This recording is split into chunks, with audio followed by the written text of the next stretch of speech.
было где-то полседьмого утра. Я здесь мусор выносил. Дорога вот здесь вот. Покажите.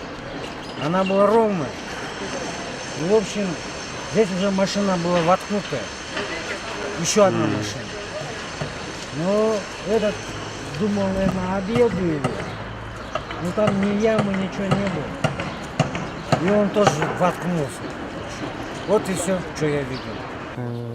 Бизге бул дамком чалып,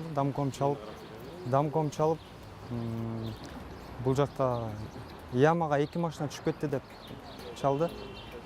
Келсем, көрүп атпасыздар, мына бир машина турат биякта.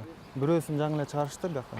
Азыр биз ушул өзүн биякта иштейм деп Ак жол деген бала тааныштырды.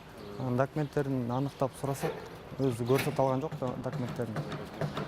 Эч кандай документтер бар деп атат, бирок азыркы убакта көрсөтө албай атат да, жок азыр. Алып келип бизге көрсөткөндө. Бирок документтер бар. Бирок документтер бар деп көрсөтөм деп эле атат, бирок.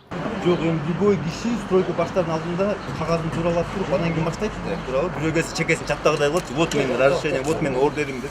А ты мне говоришь, понедельник эти покажи. Оң деген эме кандай кылып эмне кыласыз? Азыр жазып алам. Жок, могу жолдун номерин бир паспорттук решение бирдеме барбы? Иә. Майке, мен ошону сурап атам, 1 сааттан бери покажи мне. Нету этого документа. Ксерокопию хоть покажи. Нету его. Поэтому не может показать. Булар здесь вырыли, тротуар өлдү бул жагы турабы? Бул жагы өлдү. Булар үйүм бүтүрөт да кетип калат бүттү. Андан башка нет. Элементарно, водоканал. Нету.